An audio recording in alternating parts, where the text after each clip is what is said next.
हाय दोस्तों, आज हम द्विघात समीकरण के बारे में पढ़ने जा रहे हैं। द्विघात समीकरण देखिए, इसका व्यापक रूप होता है a x square plus b x plus c बराबर 0। ये द्विघात समीकरण का व्यापक रूप है। कोई भी द्विघात समीकरण 0 के बराबर रहता है। अगर किसी चर की घात 2 है तो समझ लीजिएगा कि ये समीकरण द्विघात है। द्विघात समीकरण की पहचान ही 2 होती है। किसी चर की घात अगर 2 रहे तो समीकरण द्विघात कहलाता है। देखिए, द्विघात समीकरण के 2 शून्यक होते हैं, एक अल्फा दूसरा बीटा। देखिए, द्विघात समीकरण को हल करने के लिए सरलतम तीन विधियां बनाई गई है। एक है गुणनखंड विधि,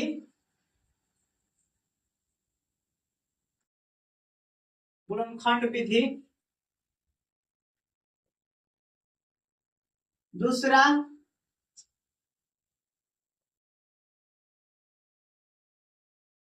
श्रृंखला चार्य नियम। कोई कोई इसको द्विघाती सूत्र से भी बोलता है, द्विघाती सूत्र या द्विघाती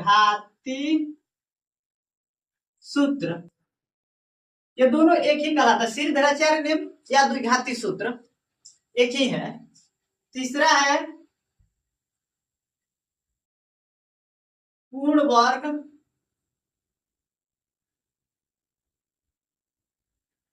बनाने की विधि। देखिए, ये तीन विधियां है। गुणनखंड, पहली विधि गुणनखंड है, दूसरी विधि श्रीधराचार्य या द्विघाती सूत्र, और तीसरी विधि है पूर्ण वर्ग बनाने की विधि। ये तीन तरीकों से हम किसी भी द्विघात समीकरण को हल कर सकते हैं। तो देखिए, हम सबसे पहले हम गुणनखंड विधि द्वारा द्विघात समीकरण का हल ज्ञात करते हैं।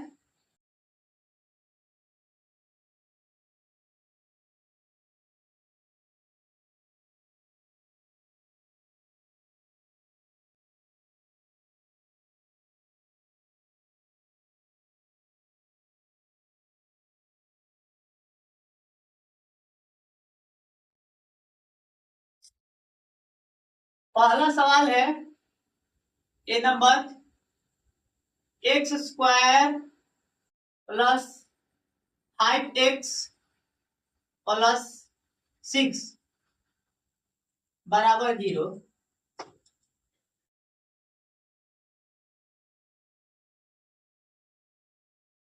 देखिए, ये द्विघात समीकरण है, इसको गुणनखंड विधि द्वारा हम सॉल्व करते हैं।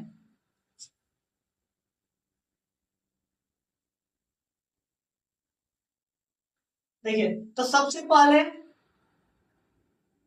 ये स्क्वायर वाला जो पहले रहता है स्क्वायर, इसको और अंतिम वाले दोनों को आपस में गुणा किया जाता है। जैसे ए एक्स स्क्वायर और सी, इन दोनों को आपस में गुणा किया जाता है। तो यहाँ ए एक्स स्क्वायर की जगह पर एक्स स्क्वायर है, सी की जगह पर 6 है। हम दोनों को आपस में गुणा करते हैं। देखिए, तो कितना होगा, एक्स स्क्वायर और 6 आपस में दोनों को गुणा करेंगे तो हमारा कितना आएगा, 6x स्क्वायर, ये आएगा। तो देखिए, तो ये बीच वाला 5x है, इसको दो टुकड़ा में तोड़ेंगे। 5x को दो टुकड़ा, देखिए तो 5x को क्या क्या लिख सकते हैं दो टुकड़े में। देखिए, तो x भी लिख सकते हैं और 4x, ये भी 5x हो जाएगा। लेकिन इन दोनों को गुणा करने पर हमारा इतना आना चाहिए। ये टुकड़ा तो इतना आ नहीं रहा है, ये 4x स्क्वायर ही होगा। अगर x और 4x गुणा करेंगे तो x स्क्वायर 4x स्क्वायर ही होगा, इतना तो होगा नहीं। ये टुकड़ा हमारा सही नहीं है। देखिए, अब हम क्या लिख सकते हैं, 5x के बदले 2x और 3x, ये लिख सकते हैं। देखिए तो ये दोनों जोड़ेंगे तो 5x हो जाएगा और गुणा करेंगे तो 6x स्क्वायर भी हो जाएगा।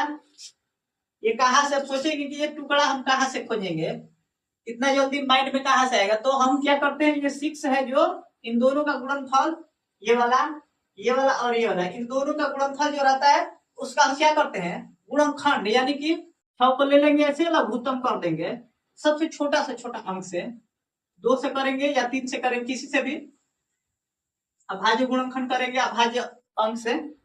देखिए 2 3 आ गया, अब तो नहीं जाएगा आगे, तो देखिए 2 3 आ गया हमारा, यानी टुकड़ा हमारा मिल गया। एक्स स्क्वायर जैसे 10, 2 3 मिला है तो क्या करेंगे, 2x प्लस 3x, कोई आगे पीछे कोई भी लिख सकते हैं, इससे कोई दिक्कत नहीं है। आप 3x भी पहले लिख सकते हैं, 2 को बाद में, कोई भी दिक्कत नहीं है। ये 6 10 का 10 बराबर में 0। अब हम क्या करते हैं, ये और ये इन दो का जोड़ा बना लेते हैं, ये दोनों को एक साथ और इन दोनों को एक साथ जोड़ा बना लिए। अब देखते हैं कि इन दोनों में क्या कॉमन है। देखिए तो एक्स स्क्वायर और 2x में कुछ कॉमन दिखाई दे रहा है, देखिए ध्यान से,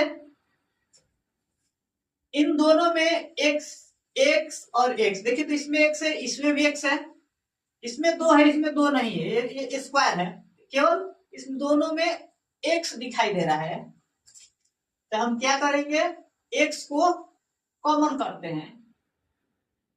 देखिए x को कॉमन करते हैं, देखिए तो कॉमन करके और यहाँ ब्रैकेट लगाएंगे। देखिए तो यहाँ क्या लिखे कि गुणा करे x से तो x स्क्वायर मिल जाए। देखिए तो ये वाला x से हम गुणा करते हैं, क्या लिखेंगे, गुणा करेंगे तो हमारा इतना आ जाए, यहाँ हम x लिखेंगे। देखिए गुणा करते हैं x और x ले तो हमारा x स्क्वायर आ जाएगा, प्लस है प्लस। उसके बाद देखिए तो अब हमारा 2x चाहिए हमको, हमारे पास केवल x है, तो क्या करेंगे, हम यहाँ कितना लिखेंगे, 2, देखिए 2 लिखेंगे, गुणा करेंगे तो 2x आ जाएगा, प्लस है प्लस। देखिए तो इन दोनों में कुछ कॉमन दिखाई दे रहा है, देखिए इसमें 3 है, इसमें भी 3 है, 3 के पहाड़े में 6 आता है, और ये 3 कॉमन कीजिए, दोनों में 3 3 कॉमन है, x तो है नहीं, केवल 3 है। देखिए 3 को बाहर ले लेंगे तो हमारा क्या बचेगा, यहाँ केवल x बचेगा। देखिए 3 है, हमको 3x चाहिए, आप पास में 3 है तो क्या लिखेंगे कि 3x आ जाए इतना, तो यहाँ x गुणा करेंगे तो 3x हो जाएगा, प्लस प्लस 6 चाहिए, 3 है, क्या लिखेंगे 6 हो जाए गुणा करने पर, यहाँ हमारा 2 आएगा, 3 3 दूनी 6 6 हो जाएगा, ये 0 10 का 10। देखिए तो ये दोनों सेम है ब्रैकेट के अंदर, अगर दोनों सेम आ जाए तो समझिए कि हमारा टुकड़ा सही निकला है। यहाँ जो टुकड़ा मिला है हमारा 2 3 का, ये सही है, यहाँ हमेशा सेम आना चाहिए। अगर सेम नहीं आए तो कहीं समझ लिए कहीं ना कहीं हम गलती कर दिए हैं। तो हम इन दोनों को जो बाहर है इनको हम एक साथ लिख लेते हैं, जो बाहर आता है उसको एक साथ ब्रैकेट के अंदर लिख लेते हैं। देखिए इन दोनों को केवल लिखेंगे यहाँ, और ये दोनों तो सेम है तो किसी एक को यहाँ लिखा जाता है, केवल एक को, किसी एक को हम ले लेते हैं जो ब्रैकेट के अंदर है, किसी को हम यहाँ लिख लेते हैं, केवल एक ही, दोनों नहीं, कोई एक, ये 0 10 का 10। अब देखिए तो हमको इसका हल ज्ञात करना है, मतलब कि हमको इसका मूल ज्ञात करना है, मूल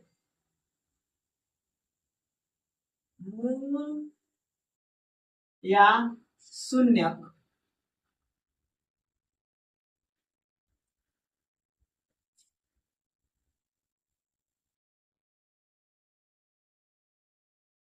देखिए तो क्या करेंगे, हम 0 के बराबर एक को लेकर 0 के बराबर करते हैं, इसलिए x प्लस 3 बराबर 0, इसलिए x बराबर, अब एक जात वाला एक तरफ कर देते हैं तो उस साइड जाएगा, प्लस है तो उस साइड जाएगा तो माइनस, ये एक आ गया आंसर। फिर इसको लेंगे x प्लस 2 बराबर 0, इसलिए x बराबर -2। देखिए तो कितना कितना आ गया हमारा, अतः x बराबर एक आया है -3 और एक -2, ये हो गया आंसर। तो इस तरह से हम द्विघात समीकरण का शून्य क्या मूल ज्ञात कर सकते हैं गुणनखंड विधि का प्रयोग करके। दूसरे सवाल की तरफ चलते हैं।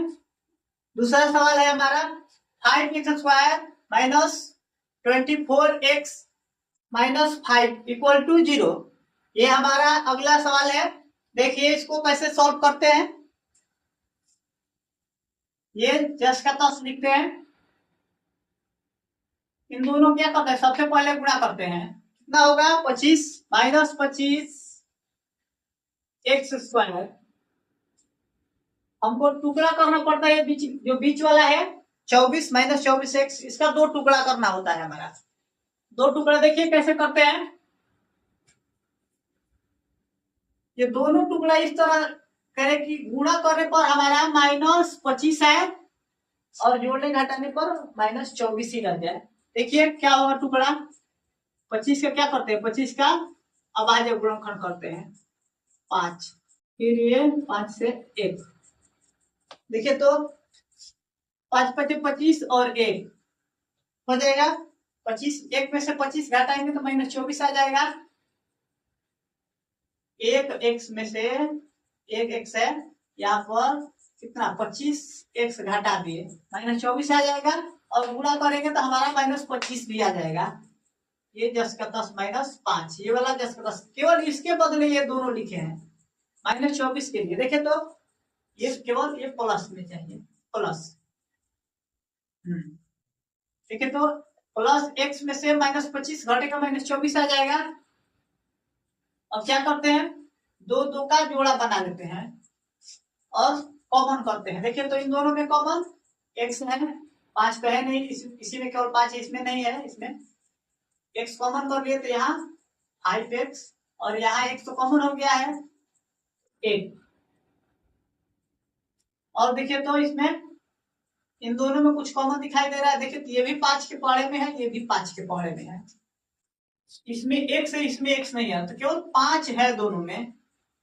और देखिए यहाँ हमको ब्रैकेट में प्लस मिला है, यहाँ भी हमको ब्रैकेट में प्लस ही चाहिए, तो माइनस को भी कॉमन करेंगे, क्योंकि यहाँ भी माइनस लगा है, यहाँ भी माइनस, हमको दोनों तरफ दोनों जगह प्लस मिला है यहाँ, तो हमको यहाँ भी ब्रैकेट के अंदर प्लस ही चाहिए।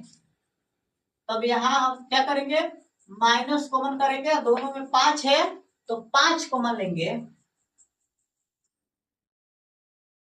देखिए तो ये क्या लिखे यहाँ कि 25 हो जाए, तो यहाँ हम 5x लिखेंगे। देखिए 5 5 25 हो जाएगा, ये माइनस तो कॉमन हो गया है, तो यहाँ हम प्लस लिखेंगे। देखिए गुणा करेंगे तो फिर माइनस हो जाएगा। या क्या लिखे कि गुणा करें तो 5 मिले, इससे गुणा करें तो 5 ही मिले, क्योंकि हमें 5 यहाँ लिखा है तो यहाँ भी हमको 5 ही चाहिए। यहाँ 5 है, गुणा में क्या जैसे गुणा करें 5 में कि 5 ही मिले। एक देखिए ये दोनों एक जैसे है, तो क्या करते हैं, इन दोनों को बाहर वाला जो है उनको एक साथ लिख लिया जाता है, x - 5, और इन दोनों में से कोई एक ले लेते हैं, और ये 0 के बराबर। अब क्या करते हैं, अब हम एक एक को लेकर 0 के बराबर करते हैं। हमको शून्य ज्ञात करना है, तो क्या करेंगे, एक एक को 0 के बराबर करेंगे, इसलिए x - 5 बराबर 0। तो x बराबर हम उस साइड ले जाएंगे, इसको ढकेल के, तो माइनस है तो उस साइड जाएगा तो प्लस होगा। अब फिर हम इसको 0 के बराबर करेंगे, फिर 5x प्लस 1 बराबर 0।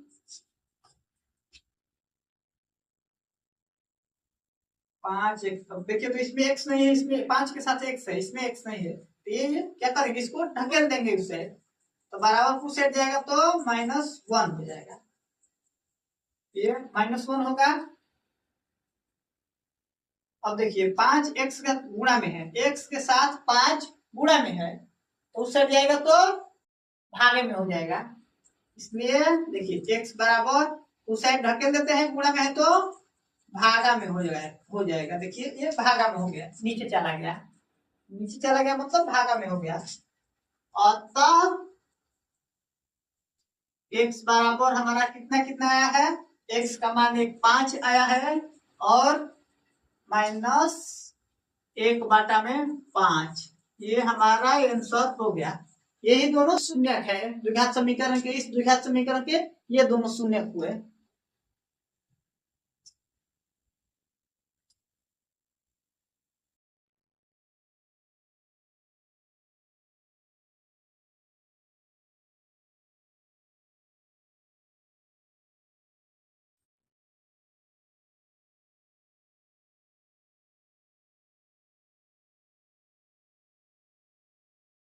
अगले सवाल की तरफ चलते हैं।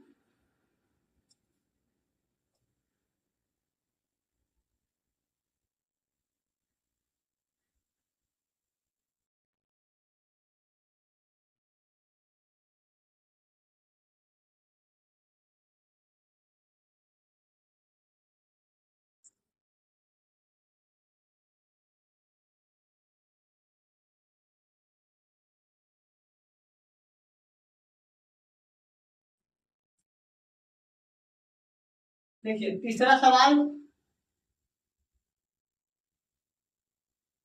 3x² minus 3x² minus 2√6x plus 2 बराबर 0, ये हमारा अगला सवाल है तीसरा।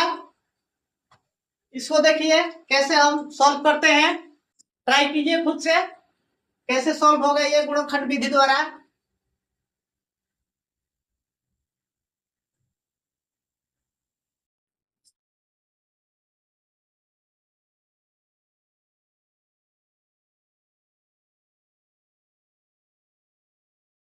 देखिए हम सॉल्व करते हैं।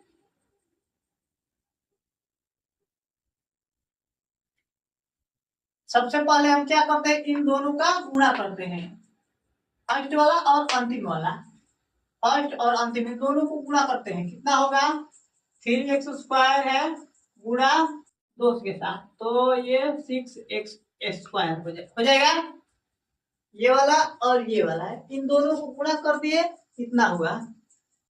अब देखिए इसको लिख लेते हैं 3x², इसको मन में ही लोग गुणा करते हैं, आप चाहे तो कहीं लिख सकते हैं, गुणा करके दिखा दिए, इसको मन ही में गुणा किया जाता है, इसको लिख दिए। और देखिए हम इसका टुकड़ा करते हैं 2√6x का, अब देखिए तो इसका क्या दो टुकड़ा लिखे, गुणा करें तो हमारा इतना आ जाए, और जोड़े घटाए तो इतना ही रह जाए। देखिए हम सबसे पहले क्या करते हैं, इसका लघुत्तम करते हैं, 2 से 2 3 होगा,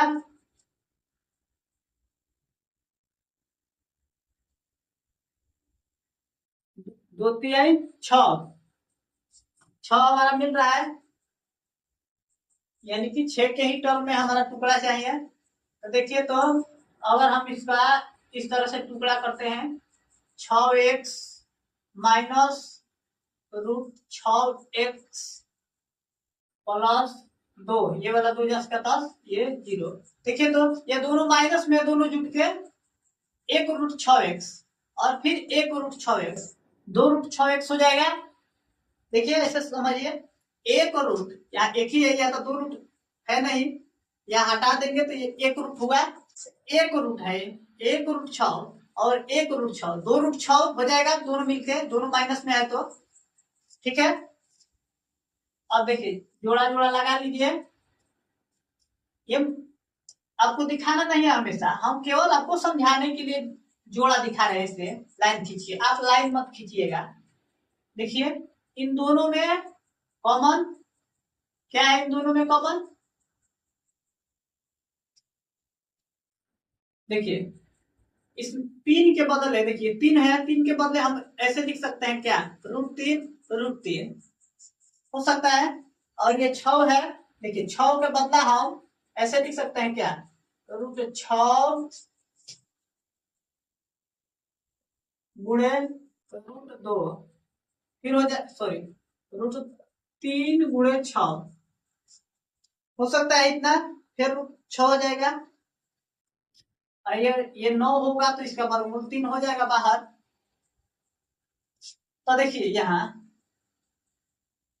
इसमें 3 मिला और इसमें भी 3 मिला, मतलब इन दोनों में हमको कितना कॉमन मिला, √3।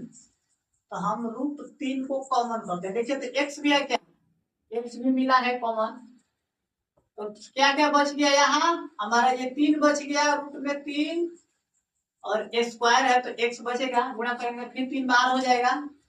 और देखिए √6 में हमारा क्या बचा है, 2, ये तो बाहर कर दिए हैं, केवल ये 2 बचा है हमारा यहाँ, -√2, x तो बाहर चला गया है।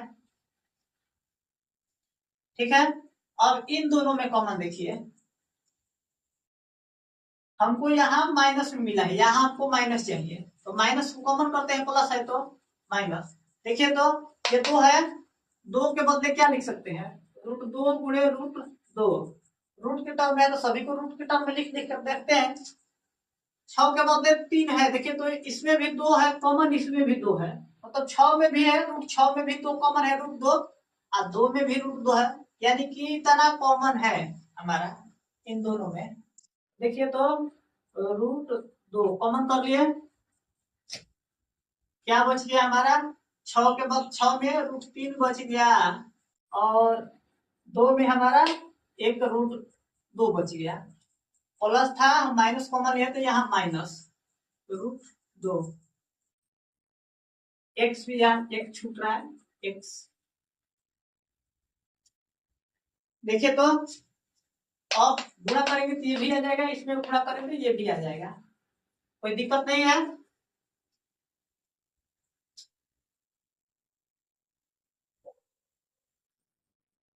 अब इन दोनों को एक साथ करते हैं, ये दोनों सेम हो गया, इन दोनों को एक साथ कर लेते हैं, √3x -√2, ये बाहर वाला है एक साथ हो गया, और ये दोनों सेम है, इन दोनों में से कोई एक यहाँ लिख लेते हैं।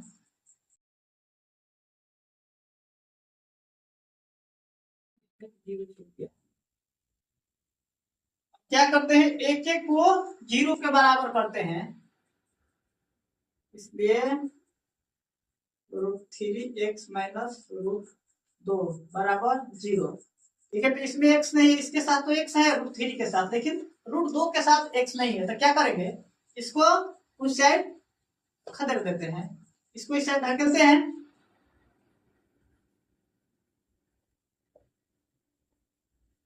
होगा √3x बराबर √2, इसलिए x बराबर, इसको गुणा में है तो उस साइड जाएगा तो भागे में हो जाएगा, भागा में, तो ये इसके नीचे चला जाता है √3, यानी कि इसको ऐसे भी लिख सकते हैं 2/5, ये वाला चाहे ये वाला, फिर ये वाला तो एक हो गया, x का आंसर एक मिल गया। दूसरा मूल खोजते हैं, इसको भी अब लेते हैं 0 के बराबर करते हैं, फिर मिलते हैं इसको √3x -√2 बराबर 0, √3x बराबर, ये उस साइड जाएगा तो ये 2 हो जाएगा, इसलिए x बराबर कितना मिल गया, √2/√3, इसको ऐसे भी लिख सकते हैं, एक बड़ा सा रूप देके 2/3, अतः x के यहाँ हमारा सॉरी यहाँ 3